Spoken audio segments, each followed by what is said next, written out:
Aloha Keakua. My name is Eric Lucy. I'm the kahu of Waioli Huia Church. Our service this morning, we've had floods and rains and landslide, and then our service this morning, high winds. And so our Facebook and our Zoom was having problems with the internet. So I'm gonna just want to share what I was talking about this morning that I love talking about, but nobody could hear it. So let's pray. Father in heaven, thank you. Thank you for this time that we have. Thank you for this church, Waioli Huia, that serves the North Shore of Kauai. And even through good times and hard times, you're still here. So we love you, Lord. Mahalo. For years, I would volunteer on the Navajo and Hopi lands. It's northern Arizona, Four Corners, Arizona. Hopi lands actually are right encapsulated inside of the Navajo lands. And I remember the first time, 25 years ago, the first time I spent a few weeks there. I was so excited. One, it's absolutely beautiful. And I grew up reading and studying the various tribes of North America. I guess I romanticized them a bit. I thought every tribal member was the last steward of the land, what we call the Aina here, that they just had some way of taking care of it that Anglos could never understand. I remember the commercial. There's a Canadian Native American, and he was looking at the pollution. When I was just a cakey little kid, and he had a tear coming down his eyes. After a few days working on Navajo, it was just a few, my preconceived bubble was burst. There's trash. Every time I pulled over to look at a scenic site, the ride from Holbrook up to the reservation is dry, so you're not allowed to have alcohol. It's an alcohol-free zone. The ride up there was sparkling on the side of the road with so many broken liquor bottles. I would hear drunken family fights at night. The desert air is so thin, and the noise would carry for miles. So I was getting a little bitter. My happy Jesus goggles were getting a bit murky, and this is a natural occurrence of culture shock. For me, I have gone through it many, many times, and now I recognize it quickly. That was my first experience, I think. Now, Navajo land and the people are some of my favorite times and loves ever. It's one of the more beautiful places in this world, and I love everything about it. Not just Indian tacos. You know what those are? Awesome. There's this fry bread. Never mind. There's actually a movie, or not a movie, art. Never mind. Okay, there's a little, like a 30-minute deal about the best fry bread. I think it's a comedy, but they compete for it. Anyways, culture shock is real. Cultures are real. Jesus is over and above all cultures, but it's hard sometimes. And for us entering into Hawaii, us entering into Brazil, us entering into Mexico, we've always experienced this. And some smart people have compiled a pretty accurate list. The 5 stages of culture shock are this. 1 is the honeymoon stage, okay? 2, kind of hostility and irritability. That's where I was when I started seeing the trash on the Navajo. Then there's a gradual adjustment, then adaptation. And then if you go back, there's the the travel re-entry, coming back shock. That's a tough one. I think I'm still in it, my family. But so for today, for our purposes, I explain this a little deeper. We're gonna use the word migrant.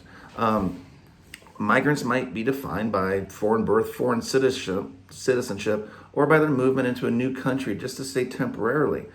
But in scholarly and everyday use, migrant has been used for people who move internally within national boundaries also. I never understood when we were in Mexico and everybody called themselves, the Canadians, Americans, I'm an expat, I'm an expatriate. It sounds so fancy. The truth is we're migrants. We were moving somewhere else. So the honeymoon stage. This stage, I'm reading some of this, newly arrived migrants, they're excited about their new surroundings and are eager to explore their new country. They're very positive about their relocation and the newness of the country. They're looking for cheap plate lunch places that only locals know. They want to try new foods. They're just excited by the newness. Sometimes they put a few weeks into it, they put a couple local stickers on their car to show it's not a rental. After a few weeks in a foreign area, migrants usually experience homesickness. Simple day-to-day tasks such as taking transportation, shopping, attending school can be a real challenge in a different environment. This is sometimes exacerbated by language barriers. Mexico was tough. We didn't know the language. These are challenges that people who live there, the locals, may not understand, and they might be seen by migrants as being insensitive or unsympathetic. The internal dialogue, the negotiations start happening. For us, it was like, don't they understand how hard this is? We just came to help. Well, no, they don't understand. And in truth, you chose to move, so blame yourself.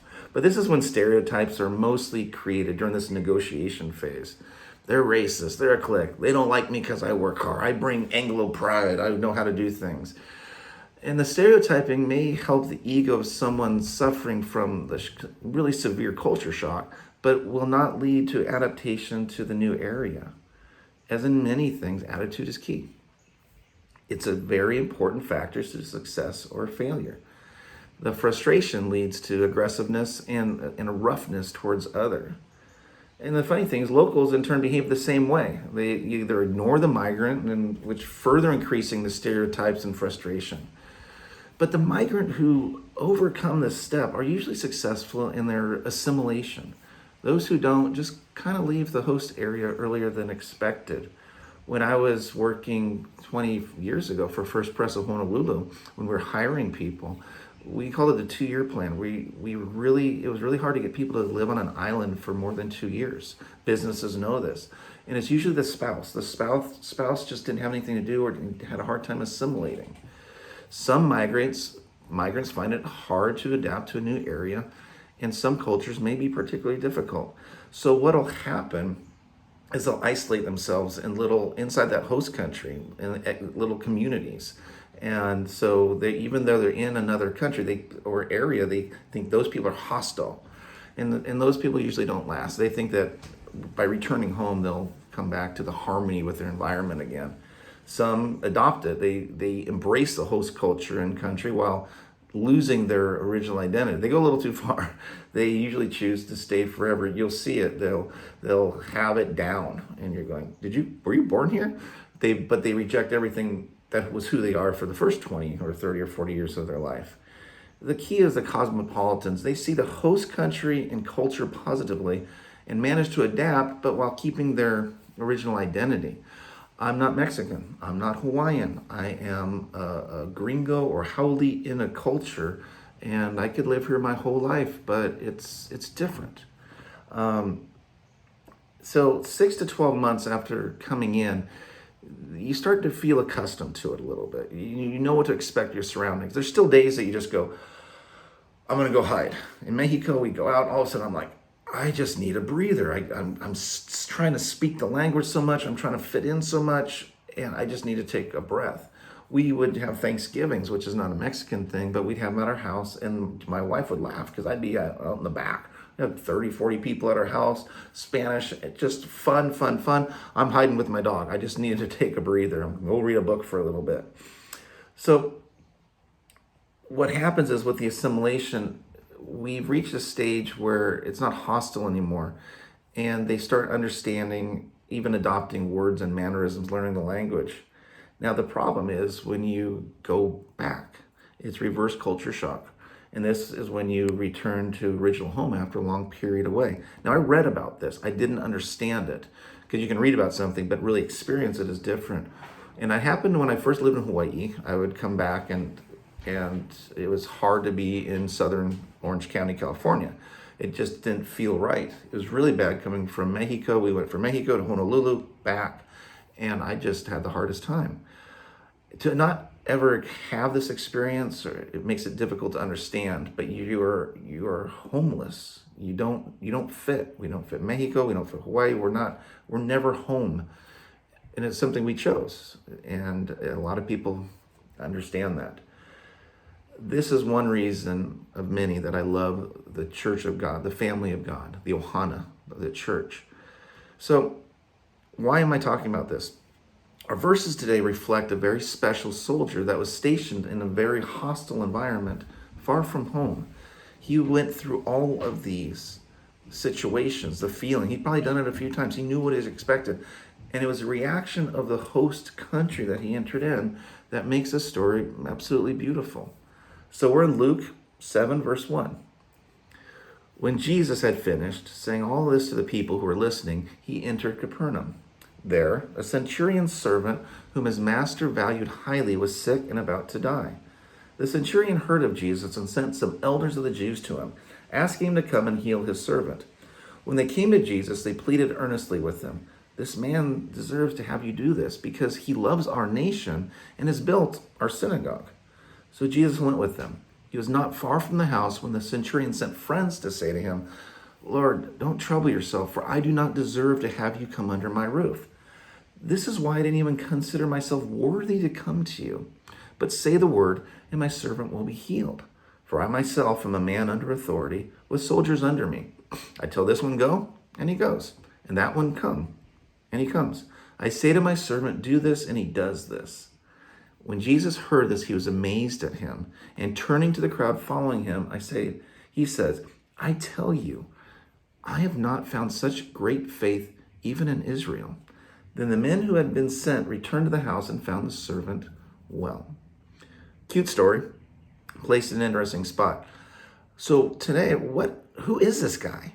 Why would the authors include this and even say nice things about him? Remember our biblical history. And in case you misplaced it, here it is.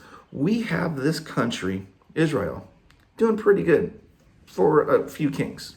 They come together, a few kings, David, Solomon, awesome, and then not so good. During its long history, the main city, Jerusalem, had been attacked 52 times, captured and recaptured 44 times, besieged 23 times, and totally destroyed twice. The oldest part of the city was settled in the 4th millennium BC, so it's one of the oldest cities of the world.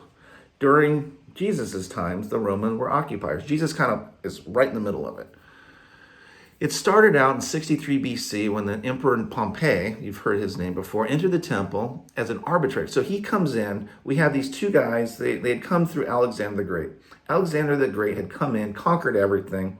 As he's on his deathbed, young, 30-something years old, they're like, "Hey, who gets all your stuff?" And he's like, "Let it go to the strong." So his kingdom's broken up into 4, and they don't like each other. So at this time, some years go by, John Hyrcanus and Aristobulus are in a struggle and fighting with each other, the secular, and then also the Pharisees are fighting with the Jewish rulers. So we got this situation going on. And they say, "Hey, let's bring Rome in. They can kind of mediate and fix it, tell us what to do." So Rome came in and decided just to absorb it. "We'll take you over. We'll take it, add it to the empire." So Judea, in effect Israel, became a puppet state of the Romans. During the next civil war in 49 BC, Julius Caesar and Pompey fought, and then what happened is a leader by the name of Antipater comes up. He ingratiated himself with Caesar, and they made him kind of a governor of Judea. And the Jews were rewarded by there's a creating of some number of decrees favorable to them, and which were reaffirmed by Caesar Augustus later, and later the emperors. The problem is Antipater is not a Jew. He's an Edomite, Edomian. And his son Herod, who becomes king of Judea after him, he's just a puppet king. We know him for when Jesus was born. He's a killer of the Bethlehem babies. "Hey guys, go check out," to the wise men, "go check out, tell me if they're where the king of the Jews is." And then with all the kids. He built a lot of things, but he also supported a cult worshiping the emperor, and he built temples to Augustus in some non-Jewish cities, but he also had a offering to Caesar at the temple. They had to do it. In fact, the Romans put a fort right there to make sure you're going to follow our ruling. Because he's an Edomite, the Jews hated him. And several times Pharisaic delegations sought to convince the Romans to end this Jewish government, because it's not really Jewish. And they just wanted the Romans to take over totally. That's how bad it was.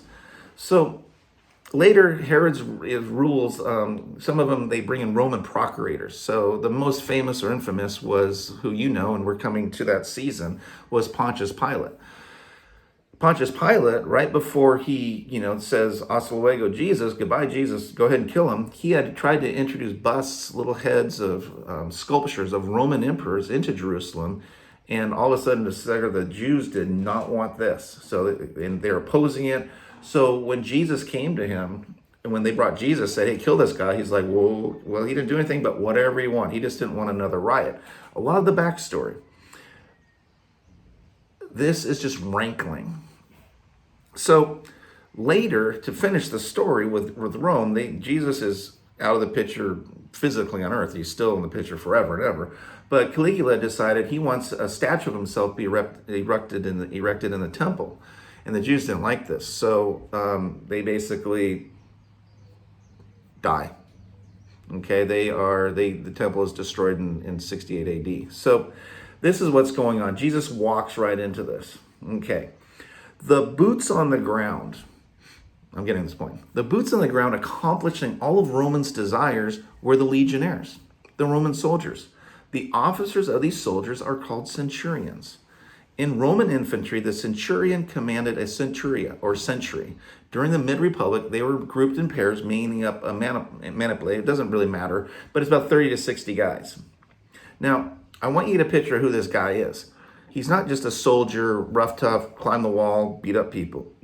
There are certain things that he had to have. In fact, the centurion was paid so well, he received a higher rate of pay than the average legionnaire. Some say 17 times what a legionnaire would receive. So, for comparison today, a private in the army, an E1 with 6 years experience, makes about $21,000. Okay? 17 times 21, you do the math. Okay, I will. It's about $350,000. This is a high-ranking, high-paid guy. In fact, the legionnaires, when they retired, often worked as tenants for the centurions. So it's hard to compare with, okay, well, they're like a major, or they like a colonel. It's hard to make the comparison. They're just pretty awesome. Now, they could be appointed to ranks, but normally they come through in a different way. So once in a while, there's an appointee. One guy was 18 years old. He didn't last long. But normally you had to be 30 years old. You had to be literate. They were held personally responsible for the training and discipline of the legionnaires under their command. So they had to be tough and stand out apart. They had a reputation of being a little rough. They were allowed to beat their men. Sounds like a private school I went to in 7th grade. The historian Tacitus tells us a story about a centurion. His name was Cito Alteron, which roughly translates to "fetch me another." When you became a centurion, they gave you this like a stick, but it was embossed with gold or metal or whatever, and vines going around it. And this is your stick to beat people with, basically. So with this Lucilius, with his name was, his name became Cito Alteron because when he had broken one vine stick across a soldier's back, he would call out in a loud voice, give me another, and another. The Vitus was his authority. So with knowing that, in a few weeks we have Easter. And this will explain a little bit about a Roman cohort. So when Jesus died, they took his body down, wrapped him up, put him in a tomb. The priests and Pharisees came to the Romans and said, hey, can you put a guard on there? Because his disciples are going to steal his body. This guy said he's going to rise from the dead in 3 days. Can you just guard it and protect it from any weird things happening? So a Roman cohort is assigned to guard the tomb. And they witnessed the whole deal, the shaking, the empty tomb, the rock rolled away. When they reported this, they're like, oh, crud. They were ordered by the priests to say that they fell asleep. Well, this is what would happen if you were a legionnaire and the centurion saw you.